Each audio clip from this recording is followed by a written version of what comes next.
Hello and welcome to the class. My name is Fred Curry. This is the Introduction to the General Syllabus Structure for my Logic and Critical Thinking course.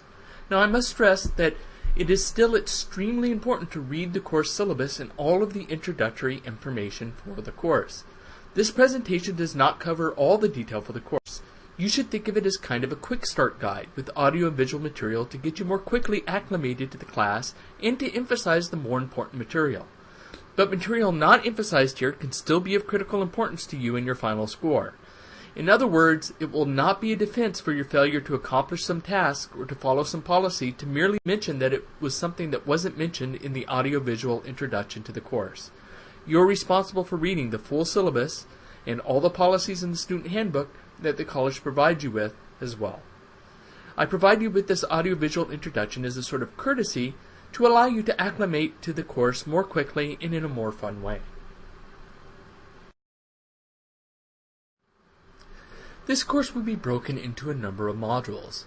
If this is a 16-week course, you will be doing one module a week. If this is an 8-week course, you will be doing roughly twice that.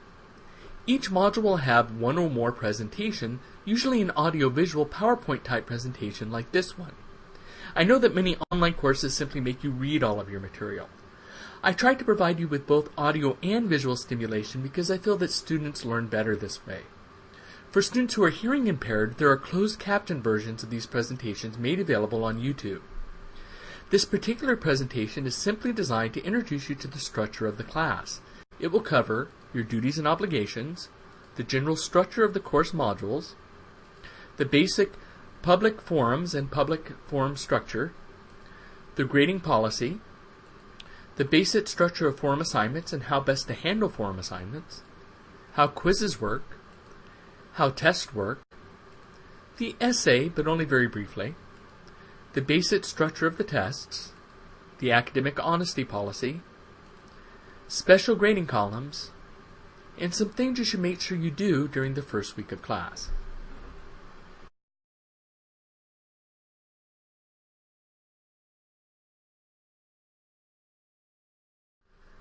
There are a number of duties you need to be willing to commit to before continuing with this course. You should be willing to read about 30 to 40 pages a week in a 16-week course, more than this for a compressed course. Willing to log on at least 3 times spaced out over a week each week in a non-compressed 16-week course. In an 8-week course, it should be much more often than this. To check your email regularly. Daily is good, every 48 hours if this is not possible. Be responsible for checking the gradebook periodically during the semester. Posting regularly on the forums. Reading the posts of 25 other students a week on the forums. Responding at least as often as required by the forum assignments. More or additional participation is highly encouraged. Taking the quizzes on time. Taking the tests on time. Turning in any essays on time. Being willing to ask questions and ask for any help needed. This is especially important for an online class because I can't look out over the class and see if a student has a confused look on her or his face. You need to take the initiative and let me know that you need help. I am honestly more than willing to help all of my students, but I can't offer help if I don't know that help is needed. Students can ask me questions in 2 ways. The raised hands forum, this is for questions that everybody might benefit from. Such questions are questions relating to the whole class. Also through email. This is for more personal or individual questions, or if you're just too embarrassed to ask a question publicly.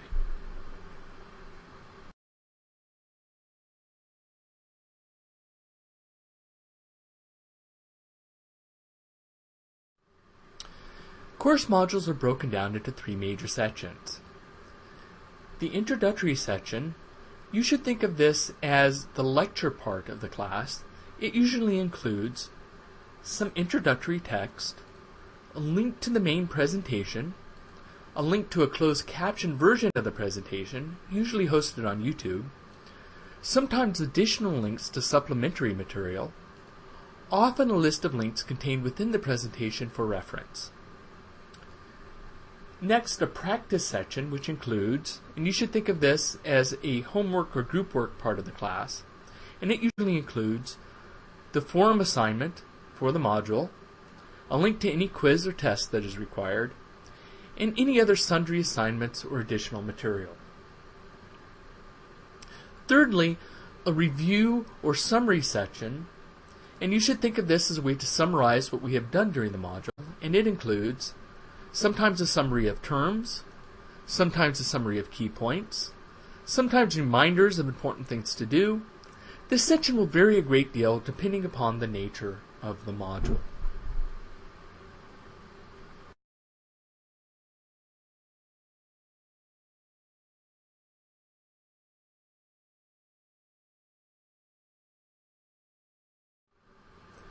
Many courses may contain additional forums as necessary, but most will contain at least the following. An introductions forum. This forum is really only applicable during the beginning of the semester. Use this forum to introduce yourself during the first week of class. I'll introduce myself here as well. When you go into the forum itself, it'll tell you what to cover. If you feel comfortable, feel free to include a picture. Of course, you shouldn't share anything you do not feel comfortable sharing. The whole purpose of this is to make the class feel more tightly knit. You're going to be talking to each other a lot in the forums this semester. The more comfortable we get with each other during the semester, the better. It is often more difficult to get to know each other in an online course unless people take the initiative, so I've set up this forum, as well as the one I will talk about next, for this purpose. I hope that you also feel free to respond to each other's introductions if you find that you have some things in common. It would be great for people in this class to make new friends just as they would in a real-time course. The coffee shop. The coffee shop is a forum for free discussion that has nothing to do with philosophy. You may find, for example, through the introduction section that you and somebody else online both root for the same sports team, or play the same MMORPG, or have some other hobby in common. Feel free to start a thread and talk about it in the coffee shop. Likewise, in one of the other forums we use for philosophy discussions, you may find yourself wishing to go off on a tangential discussion. You may want to discuss politics, or continue a conversation beyond the closing of a thread. Feel free to do so. The coffee shop is a playground for the students to make their own and enjoy the way they wish, as long as it doesn't in some way violate school policies such as racist language or attacking each other and so forth.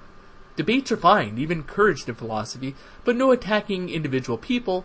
Attacking arguments is fine, not persons. Feel free to also post links that you find fun or amusing. Anything you would like to share. Think of the coffee shop as a way to make friends. Raised hands. This is an important forum. This is where I check to see if students have any questions for me. I check this daily. If you have any questions to ask me, and you think other students may also benefit from the answer, please ask the question here. Of course, if you are too embarrassed to ask the question publicly, you can email me instead, but I urge you to share with the class so that everybody can benefit. Questions that relate to you and your own situation specifically are the best questions to email me about privately. I try to check both the raised hands forum and my email every non-holiday weekday daily at least once. Often more than that. I'm pretty good about responding. Please be responsible when asking your questions. By this I mean, please be specific. Oftentimes students will ask questions that are too vague for me to give a very good answer to. I often have to spend a day asking them for more specifics, then they have to spend a day writing me back, then I have to spend another day writing them back the answer. So it takes them 4 days to get an answer they could have gotten back in just one if they would have given me the details I needed regarding their question in the first place. By that time it might be too late for them or for you to say take the quiz that might have passed by, for example. So when asking your questions, try to put yourself into my shoes. Think about your audience and ask what information I need to give you the information you need. Anonymous comments. Your comments and thoughts are important to me. I care about my students and I really want to know about how the class is going for you throughout the semester. You are encouraged to tell me directly through email, but I realize that sometimes students may not feel comfortable saying something they are not happy with directly to the instructor. Seaport unfortunately does not have the ability to enable anonymous feedback directly. So, in the anonymous comments forum, I simply provide a link to an off-site forum. If you would like to give me anonymous feedback, you can register for free off-site with any name you want, so I have no idea who you are, and then you can give me anonymous feedback. I truly care about your classroom experiences. Please do not use this to ask me questions, however. Because this is off-site, I check it at most once a week. So if you ask a question there will not be a response given back to you very quickly. If Coastline ever moves to an LMS that allows for anonymous feedback, I will actually allow for anonymous question asking as well, but at the moment this just isn't feasible. Anyway, I hope that you all feel free to talk to me directly, but if you don't, please make use of this feature. I care about what you have to say, and I try to create an environment where everybody feels respected and free to speak her or his mind.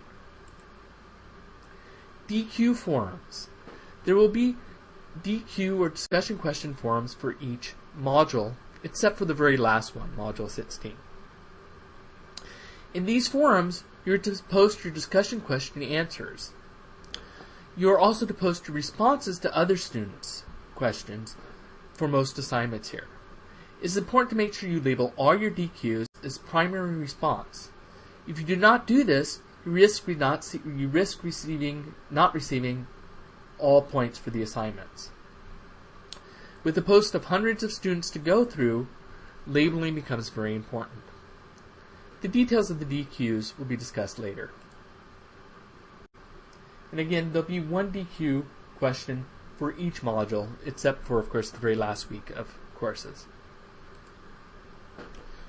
Quiz answer discussions. I do not discuss the answers to tests, but I do post and discuss the answers to quiz questions sometime after the quiz is due. This is to help students review for the test, because quizzes are not worth nearly as many points as the tests. In some classes, I do not go over all quiz questions, but only a smaller subset of them each time. There may be some additional fun forums, such as logic puzzles or riddles. There may also be some additional utility forums, depending on what the class needs. This was just meant to outline the basic forums of the course.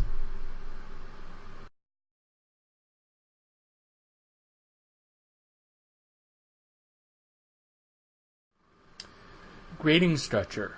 This course is graded on 1,000 points. 900 points and greater at the end of the semester is an A. 800 points and greater, but below 900 is a B. 700 points and greater, but below 800 is a C. 600 points and greater, but below 700 is a D. And less than that is an F. 300 points is from forum assignments. There are 15 forum assignments worth 20 points each. You are allowed to miss one of them for free and still receive 20 points for it. Doing that assignment will not give you 20 extra credit points, but if you do all 15 of the assignment, it is something I will take into consideration if you have a borderline score at the end of the semester. Without a reason to bump up scores, cutoff for scores are final. Other factors for consideration are significant improvement and quality of forum posts. You should not typically expect your score to be bumped up at the end of the semester. Score bumps are for when something exceptional happens. There is a reason for this. If a student has 795 points and says, "I'm just 5 points away, please give me a B," then if I were to just bump up that student 5 points for no reason, I would, in order to be fair, have to bump up every other student by 5 points as well. This means that students who were at 790 points would now be at 795 points. Now these students would email me and say, "Hey, I'm just 5 points away, please give me a B." If I bump them up, then in order to be fair, I would have to bump everybody else up 5 points too. This means that students who were originally at 785 points would now just be 5 points away from a B, and so on. There has to be a good reason to raise students above the score that the points say they have earned at the end of the course. Now, there are usually a couple of extra credit opportunities during the semester as well. Students who didn't make use of these opportunities or go the extra mile in terms of quality on forum posts or show improvement on tests or do all their DQs, even the one that was not required, if they did not do at least some of these things to show extraordinary effort, then they should not expect the extraordinary measure of having their grade raised past what their final score shows that they earned at the end of the semester. Again, this isn't a matter of being mean or hard, it is simply because there has to be a way to distinguish these bumps. Otherwise, we have the problem I just described a few moments ago. DQs are the single easiest way to earn points in this class. They are graded on apparent effort, completeness, and engagement, not correctness. This means that you can get a very large number of points in this class just by being willing to do the work. Doing the math, if you earn all the points for the DQs, then you can still pass this course with a C if you only get approximately 58% of all the other points possible in the course. I'll repeat that. If you earn all the points for the DQs, then you could still pass the class with a C, even if you only get approximately 58% of all the other points possible, and that is not even counting the extra credit.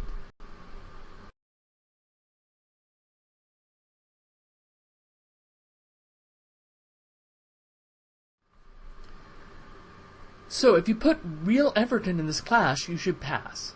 But that means doing the readings, making real quality DQ posts, and doing all the other assignments. There are 3 tests worth a total of 460 points. The first test and the final are worth 150 points each. The second test is worth 160 points. 40 of this is in test form, and the other 120 points is in the form of an extended essay, which you have about 2 weeks to write. This means that the final draft is expected to be well thought out, edited, and polished. I want you to turn in something you're proud of. In addition to the test, there are 6 quizzes worth 40 points each, so that is 240 points total. The purpose of the quizzes is to prepare you for the tests, and the answers, or at least some of them, depending on the course, will be discussed in the forums for your review. If you add all that up, it's 1,000 points. 240 plus 150 plus 150 plus 160 plus 300. In addition, there is the letter of agreement. You must sign this letter of agreement, and if you sign it during the first week of the class, you get 5 extra credit points. It is very important to sign this letter because it is one of the methods by which I check the online equivalent of attendance. It helps to ensure that you do not get dropped from the class. So both for the sake of getting an early jump on the class and receiving extra credit, and because it's required, I suggest you sign the letter of agreement before doing anything else. Of course, read it. There is the favors column that is worth 10 extra credit points. That will be explained later. If, for any reason, due to quirks in the system, or what have you, we end up with less than 1,000 points total, I'll create an assignment worth whatever we are short and simply give students 100% on that many points so that we have 1,000 points in the class. So this only helps you by raising your grade. If, for any reason, we end up with more than 1,000 points at the end of the semester, then congratulations again. This effectively means that you had a chance for extra credit, and it can only improve your score. In other words, no matter what, you will only be scored on 1,000 points at the end of the semester. This makes figuring out your final percent very easy. You just divide by 10.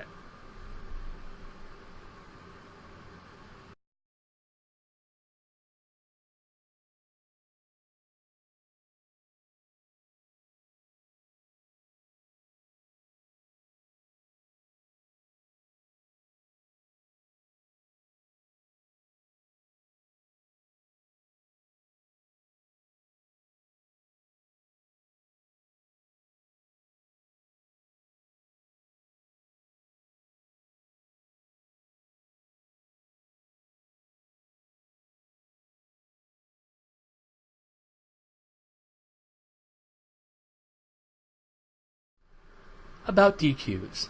This course is largely centered around the discussion forums, and the discussion forums are centered around the discussion questions we will do in every module, except for the very last one. We will do 15 of them. It is important to log on at regular intervals during the week. If you cannot log on multiple times during the week, this class is not a good fit for you. Almost every module will require you to make a primary post during the beginning of the week, usually due before Wednesday, make a response post, usually a response to another student's primary post, usually by Friday or Saturday of that same week. This means that at a minimum you will need to log on twice a week to do each DQ, but really 3 times a week, because first you have to get the reading assignment and view the presentation, and you probably want to do that on a separate day, or at least a separate session so you can absorb the material. So really logging on 3 times a week is probably the effective minimum, since you probably want to watch the presentation and do the readings first. My very firm suggestion is to log on at the beginning of the week, either Sunday or Monday, to view the presentation. Log back on later that week to do your primary post. Log on later in the week again to make your response post. And if you can log on every day to check messages, that is even better. But logging on 3 days a week is really a minimum.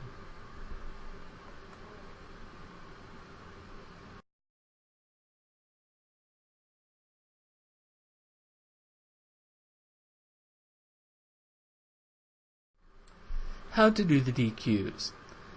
The online course can be seen as centered around the forum discussion questions. You should see these as centrally important to the class and should take them seriously. The DQs usually consist of 2 parts, though they may sometimes vary depending on the module. Make sure you read the DQ assignments carefully. The first part is the primary post question. This is usually a question or multiple questions to respond to. It may take research. It may require response to a thought experiment. Make sure you read the question carefully.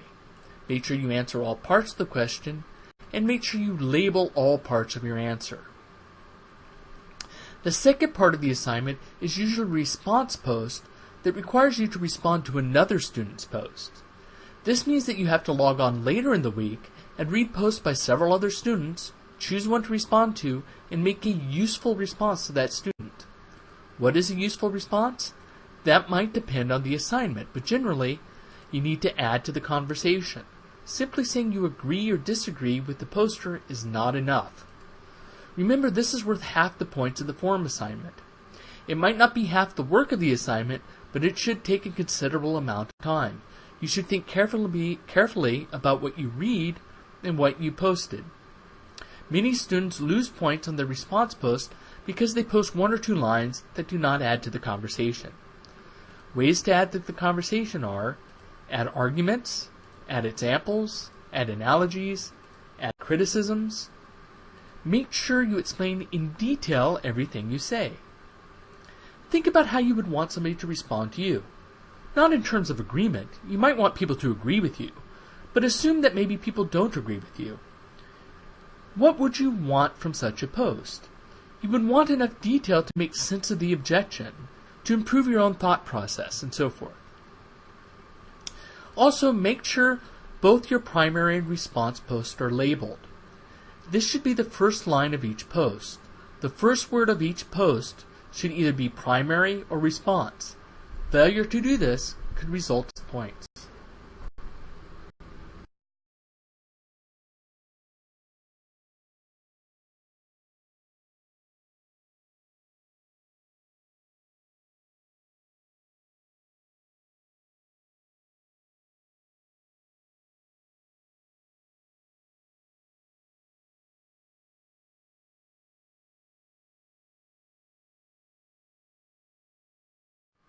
There are lots of students in this course.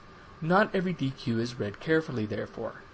Essentially, with the number of students I have, every time a DQ is turned in, I'm given a novel's worth of text to read. DQs are spot checked, therefore. I scan them to make sure you're doing the assignment, and I pick some every module to read carefully. Note, it is a violation of the academic honesty policy to take advantage of the spot checking and try to cheat.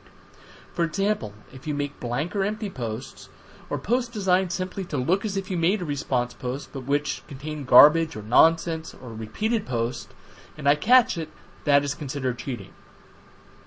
Because you would be trying to take advantage of the nature of DQs, I will not go easy on this.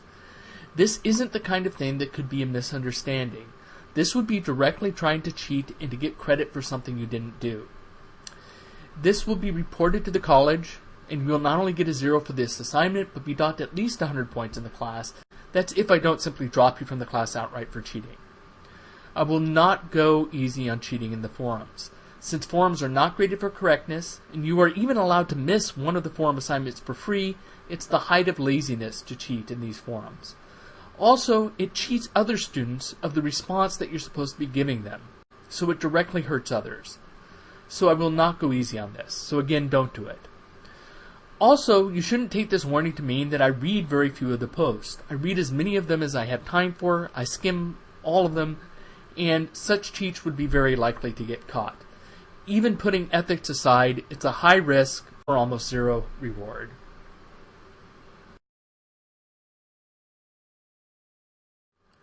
How quizzes work. The quizzes are designed to help you prepare for the tests. They are not worth as many points. Quizzes usually contain multiple choice and short answer questions. Sometimes the short answer questions are marked as essay-type questions to give students more room to write if they wish, but they simply require a sentence or two. In this particular course, there are 6 quizzes worth 40 points each. There's also a quiz discussion forum. After the quizzes have been turned in, I post the answers and explanations to help students prepare for the test. These are worth reviewing. Occasionally there are even test questions that are quite close, although usually not exactly like quiz questions. So review. Important. Sometimes quizzes are broken into 2 parts. This is because of the way student learning objectives are evaluated. CPORT only allows me to attach them to whole assignments. So in order to do that, I sometimes have to break the assignments up into multiple parts. This just means that you have to make sure that both parts are done and that also there will be 2 columns in the gradebook. If anything, this helped you because it means that you can pause to study if you didn't think you did well on the first part.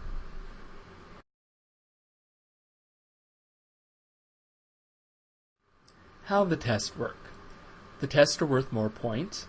They contain multiple choice questions as well as short answer and paragraph answer type questions. The answers are not discussed in the forums. For written answers in particular, make sure that you read the questions carefully. If the question asks for 2 examples, then give 2 examples, not 1. If the question asks for an example and an explanation of why the example is important, then that explanation is at least as important as the example itself. If you don't get the explanation, you will not get many of the available points. When answering written questions, remember what you are trying to do. You are trying to demonstrate your knowledge and understanding.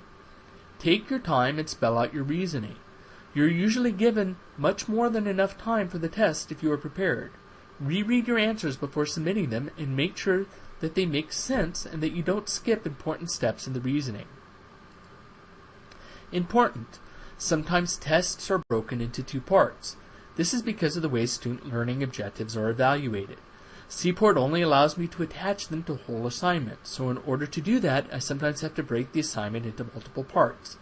This just means that you have to make sure that you take both parts and that there will be 2 columns in the gradebook. If anything, it helps you because it means that you can pause the study if you think that you don't do well on the first section.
Hints for taking the test and to a lesser extent quizzes. Of course, every test is going to be different, but here are some general hints for taking the tests in this class. Carefully read the directions for each question. I cannot stress this enough. I would say about 40% of the points lost last semester, and hopefully this warning will change that, especially for written questions, is because students didn't read the questions carefully. If a question asks for 2 examples, give 2 examples. Don't give 1. If a question asks for an example other than the one used in the presentation or in the book, in other words, to make up your own, then make up your own. Don't use one from the book or the presentation. Be clear with your written answers. It's better to write too much to explain yourself than to write too little and leave me guessing. To be fair to others, I cannot just assume that you know what you do not say or what you're not clear about. Some students feel that they can hide behind being vague if they are not sure, and that teachers may give them the benefit of the doubt. I can assure you that this does not happen in college. We can only give you credit for answers that you have written, not what we think you might know if you were just a little bit clearer. Answer all parts of the question. Sometimes questions have multiple parts. Sometimes students only do one part. This is a mistake. If a question asks you to give an example of a fallacious or insidious advertising technique, for example, and to explain why some people might find it disturbing, then don't just give an example of this advertising technique. Also explain why people might find it disturbing. Answer all questions. Again, this is something I can't stress enough. You will almost always get at least some points for an attempted answer. Do not leave a question blank. I will always give at least 1 point on written answers that are attempted just to separate it from students who left the question blank. Answer all questions.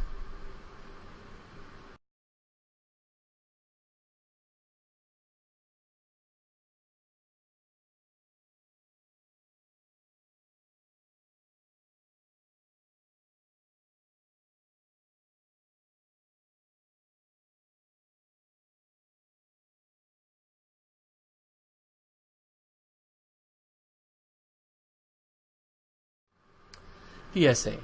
I'm not going to talk much about the essay here, but the second test is divided into 2 parts, a small objective part, and then an essay that is worth the vast majority of the points for that test. The essay is an extended argument, and is meant to be a polished essay that you turned in. You'll be given more details about this essay when we get to the modules about writing arguments, but it is important to note that this is an important part of your score, an opportunity to demonstrate your critical writing skills, must be turned in on time, and something you are given about 2 weeks to do, and so is expected to be polished. Again, there is no tolerance for cheating on this. Cite your sources, even when things are not quoted directly, but just used, cite them. Also, we will be using turnitin.com, so you should be warned that this has auto-plagiarism checks. Also, this is very important. This is an argument essay. This means that you are supposed to be giving an extended argument for a position. This is not an exposition essay. It is not meant to be like a newspaper article where you're merely explaining something. The idea is to give one long argument, which means establishing premises and considering and defending against potential counter-arguments. If you don't know what those are yet, don't worry, we'll be talking about that, but you should at least understand what the essay will expect of you in general.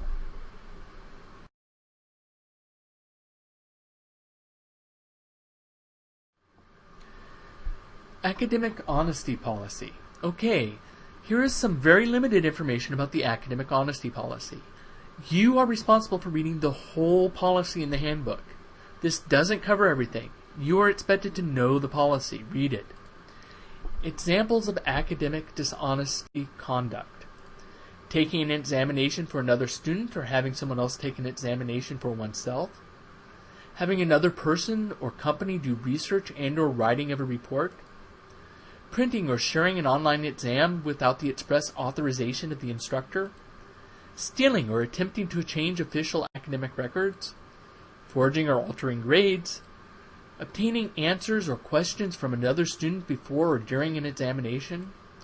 Falsely reporting or claiming to have experienced technical difficulties, knowingly allowing another student to copy one's work, sharing answers for take-home or online examinations unless otherwise authorized, turning in a speech, essay, report, project, or paper done for one class to another class unless specifically authorized by the instructor of the second class, offering another person's work as one's own, intentionally impairing the performance of another student and or faculty member.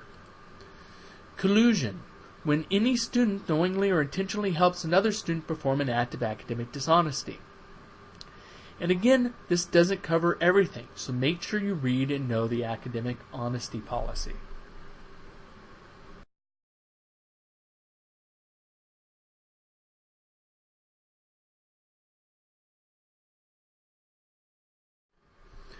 Special grading columns. I want to draw your attention to a couple things about the gradebook. First is that it exists. You should check it regularly. If you think that something is wrong, it is incumbent upon you to tell me about it in time to do something. I do my best to double check for accuracy. Nevertheless, there are sometimes computer bugs. There are sometimes typos. And even the best of us can sometimes make mistakes. Instructors have thousands, tens of thousands of students throughout their careers, and it would be amazing if there was never ever a mistake. And students typically like to know how they are doing throughout the semester anyways, so it is a good idea to glance over your scores every once in a while and let me know if you think that there is a problem. The other main thing I want to draw your attention to is a special grading column you will see marked favors. You start off with 10 extra credit points in this column. Having 10 in this column is extra good. It means you have never asked me for a special favor in the class. By special favor, I mean that you have never asked me to break the rules in the course just for you. If you ask me to break the rules in the course for you, such as if you ask me to take a quiz late, or to take a test late, or to turn in a form assignment late, and I do it, I take away these 10 points. I do this for two reasons. First, to mark that you asked for a special favor. You asked me to break the rules in the course just for you. You are not guaranteed that I will do this for you just because I have this column. But if I do this for you, I have a record of it, so you know that I am very unlikely to do it again. Also, please note that having 10 points in this column does not mean that you are owed a favor. It does not mean that you get to take a test late. It does not mean that you will get to take a quiz late or turn in some assignment late. But rather than to say that I will never ever do such a thing no matter what your circumstances are, if I am asked, I will take away these 10 points if I decide to do it, and grant your request. I am not doing this so much to punish students, but because I've noticed that in some classes, almost all of my students are doing what they're supposed to be doing, while one or two legitimately need some favor, and then one or two think that they can continually change the rules and ask for the rules to be broken over and over again 4, 5, sometimes 6 times during the semester, continuously asking to do things late. It's this last group of students that creates a situation that's unfair to others. So I am essentially doing this to protect everybody, to keep a system in which I can help people when they really desperately need it, but in which 1 or 2 people will not repeatedly bilk the system. Likewise, having used your favor counts against bumping you up at the end of the semester if you have a borderline grade. Not having asked for a special favor is a good thing. Also, and this is very, very important, please note that asking me questions or for help is not a favor. Posts or emails asking for help or for further clarification, or if the first answer wasn't good enough, you can do that as much as you want. That's never considered a special favor. The special favor column only gets dinged if you ask me to break a rule of the course for you. I want you guys to ask me questions and to ask for help. That is a good thing. It makes me think more highly of you. Also, getting a token put in the favor column isn't a major penalty. I don't mind occasionally doing favors for students when there is a real legitimate need. Sometimes the student's computer really does crash at a bad time. Sometimes the student's cat really does pee on her laptop, making it impossible to log on. Things happen. The reason why I keep track is to make sure that all students are not effectively cheated by 1 or 2 students trying to bilk the system.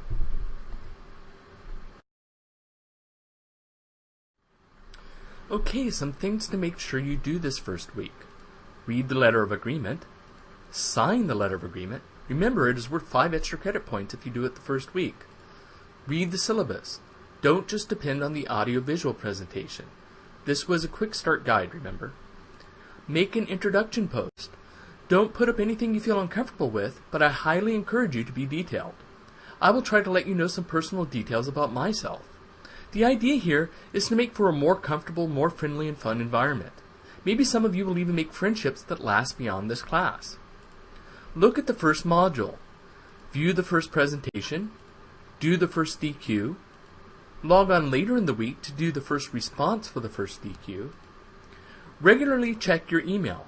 This is something to do throughout the semester, but start now. There are often several points of order emails at the beginning of the semester.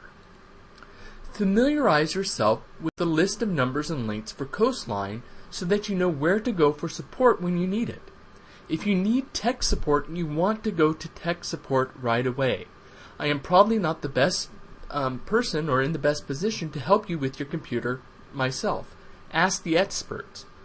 I'm fairly skilled with computers in general because I enjoy them, but I am new to Seaport myself.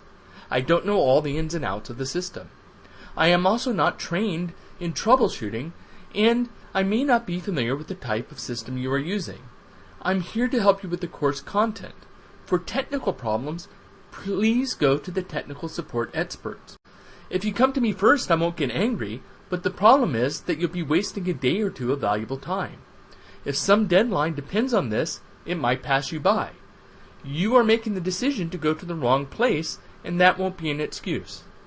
My response to you will probably be a suggestion to fit your problem, if one occurs to me, followed by an even stronger suggestion to contact the experts just in case.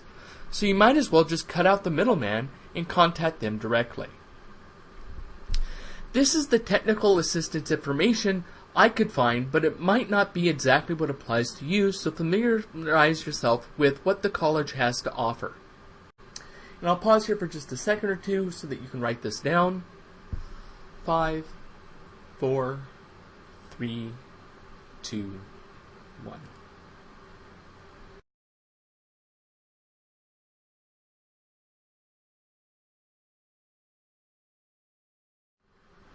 Do you have more questions? If you have questions that are not covered in the syllabus, you might also want to look at the FAQ, Frequently Asked Questions section. I try to add to this every semester, adding the most, frequently asked questions of students. This is a great place to go for quick answers. Of course, you can always email me as well. And that's it for this quick start introduction. I hope that you found this a quick and useful way to get started in the course. I also hope that all of you will truly enjoy this course, but also pick up some skills that will be useful to you in your future college courses, as well as in life in general after your college careers. I look forward to getting to know all of you and seeing what you have to write in the introduction sections. And with that, I'll let you get to work. Until next time.